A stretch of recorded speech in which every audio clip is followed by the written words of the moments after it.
तो हमारा जो पहला उद्देश्य है स्वास्थ्य रक्षा, क्योंकि कहते हैं कि अगर स्वास्थ्य है तो सब कुछ है, और सबसे बड़ा जो धन है वो पैसा नहीं है, हमारा स्वास्थ्य है।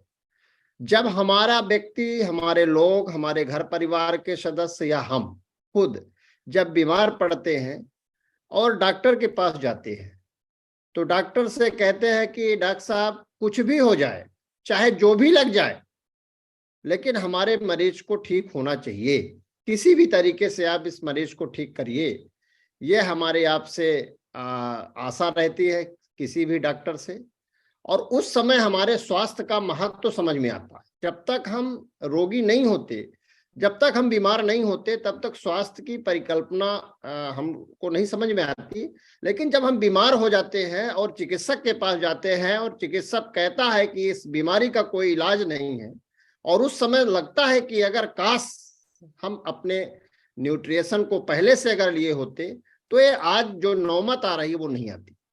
तो हम आप लोगों से विनम्रता पूर्वक निवेदन करेंगे कि जो आज दौर चल रहा है बीमारियों का, और बीमारियों की जो बाढ़ आ रही है, और ऐसी ऐसी बीमारियां आती हैं जिनका हम आप अभी अपने समय में सुने, नाम तक नहीं सुने हैं।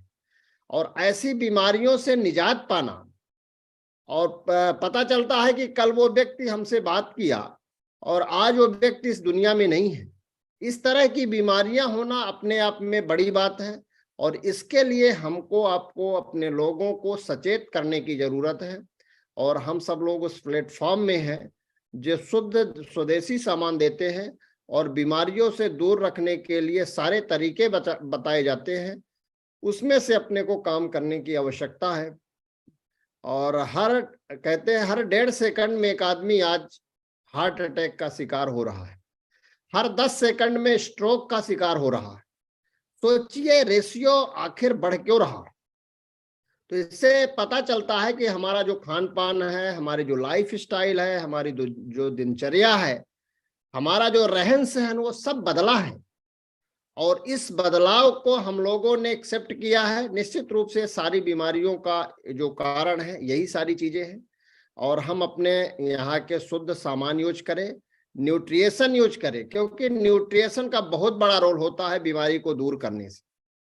जैसे हम जब बीमार पड़ते हैं और हमारे अंदर की शक्तियां अगर मजबूत है, अगर कोई वायरस और बैक्टीरिया हमारे शरीर के अंदर जाता है और वो बीमारी पैदा करने के लिए अंदर जाता है, हमारे अंदर की इम्यूनिटी उससे लड़ती है, जिसको एंटीजन और एंटीबॉडी रिएक्शन कहते हैं। एंटीजन बाहरी आक्रमण होता है, शरीर के अंदर एंटीबॉडी होती है, वो एंटीजन और एंटीबॉडी दोनों लड़ते हैं। अगर एंटीजन जीत गया तो हमारे अंदर बीमारी पैदा कर देता है। अगर एंटीजन हार गया, हमारी एंटीबॉडी जीत गई, तो बीमारी नहीं हो पाती। इस तरह से अपने अंदर की रोग प्रतिरोधक क्षमता को हमको बढ़ाने का प्रयास करना चाहिए।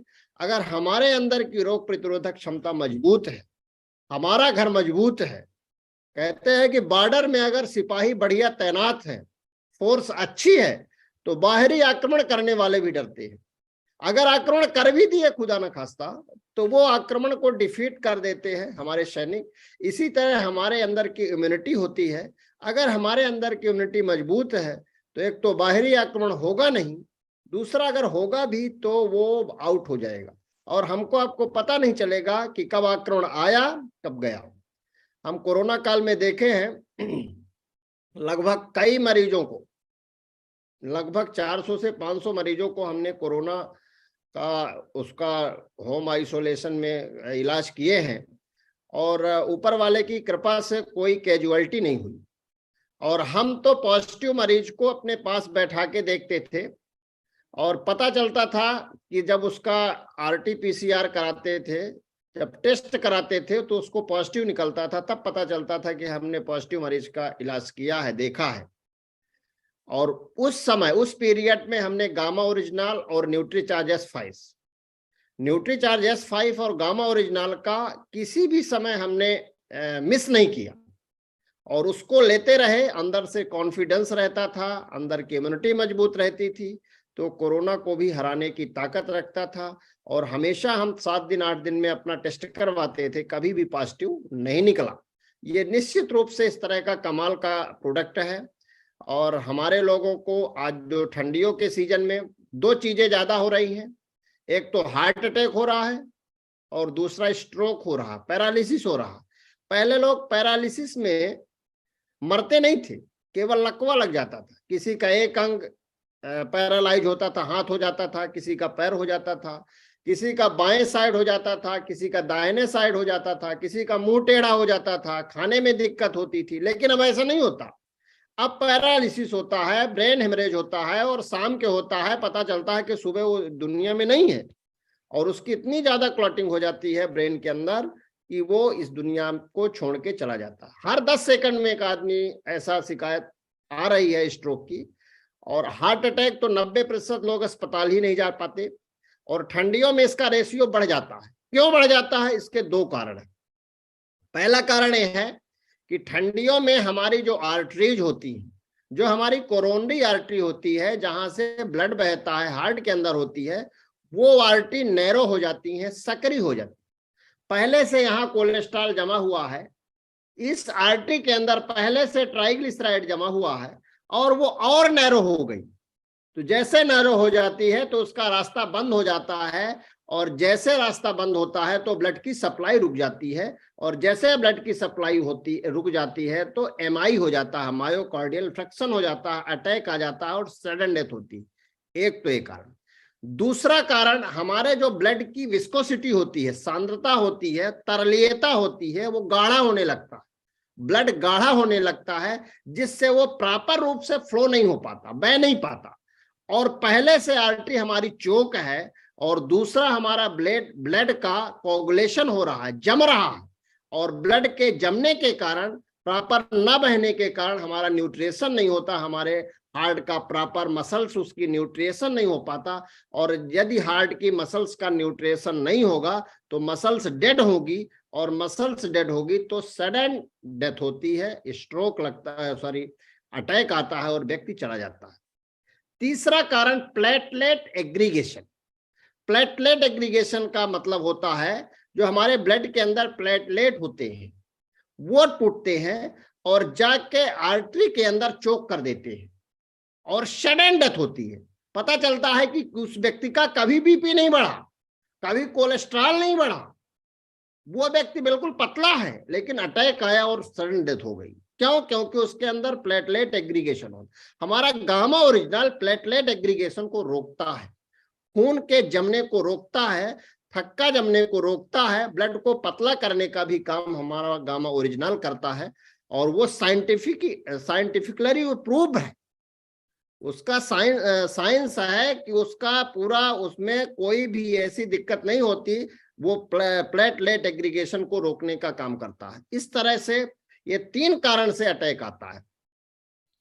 चौथा, जो स्ट्रोक की बात हम करें, अगर हम देखिए कहीं अगर पाइप से पानी जा रहा हो और उस पानी को, पाइप को आप दबा दीजिए और जैसे वो पाइप दबता है तो पानी का फोर्स बढ़ जाता है। ठीक इसी तरह हमारे अंदर की आर्टरी उस कोलेस्ट्रॉल के कारण दबती है और जैसे वो आर्टरी दबती है तो ब्लड का फ्लो बढ़ जाता है और जैसे वो ब्लड का फ्लो बढ़ जाता है तो पूरे शरीर में फोर्स से ब्लड जाता है और वो ब्रेन में भी फोर्स से जाता है। और जैसे ब्रेन में फोर्स से ब्लड जाता है तो वहां की जो छोटी छोटी कैपिलरीज होती हैं, छोटी छोटी आर्टियोल्स होती हैं, वो रप्चर हो जाती हैं और जैसे रप्चर होती हैं, जैसे फूटती हैं तो ब्लीडिंग होती है और ब्रेन में ब्लीडिंग हो रही है। ब्रेन से बाहर निकलने का रास्ता तो कोई है नहीं और जब ब्रेन में ब्लीडिंग होती है, बाहर से कोई रास्ता नहीं निकल पाता, निकलने का कोई रास्ता नहीं होता। हाँ ठीक, हाँ, बाहर से कोई रास्ता नहीं निकलता तो वहां कोगुलेशन होता है और जिस एरिया में वो ब्लड जम जाता है उसके अकॉर्डिंग पैरालिसिस होता है, उसके अकॉर्डिंग उस अंग का काम करना बंद हो जाता है।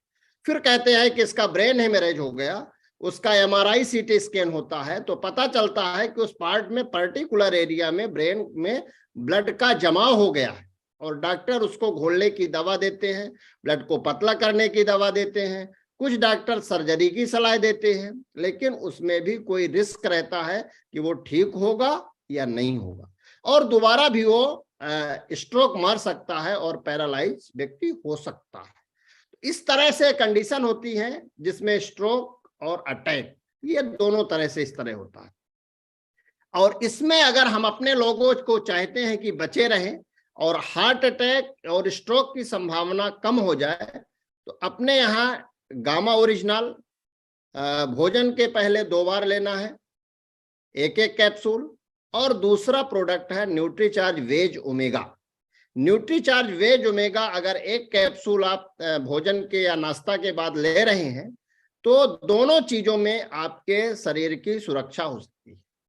और गामा ओरिजिनल और वेज ओमेगा को इस समय के लिए आप हार्ट की एक खुराक के रूप में लेना है, हार्ट को जीवित रखने के लिए लेना है, हार्ट के न्यूट्रिशन के लिए लेना है। क्योंकि अगर हार्ट चल रहा है तो शरीर चल रहा है, हार्ट अगर बंद हो गया तो शरीर की कल्पना ही नहीं की जा सकती। क्योंकि हम सो रहे हैं, जग रहे हैं, काम कर रहे हैं, कुछ भी कर रहे हैं, हार्ट 24 घंटा सोता, जगता, उठता, बैठते, चलते फिरते, सब चीज 24 घंटे चलता है, 1 सेकंड भी बंद नहीं होता। और उस हार्ट की हम लोगों ने कभी चिंता नहीं की है, तो हार्ट की खुराक देने की जरूरत है। और आज कुछ और हम बातें करेंगे, लगभग 20-25 तरह की बीमारियों की बातें करेंगे, और जिसको जो बीमारी हो उस न्यूट्रिशन के माध्यम से कैसे हम अपने लोगों को ठीक कर सकते हैं। तो पहली बीमारी हम लेते हैं हमारा बालों को।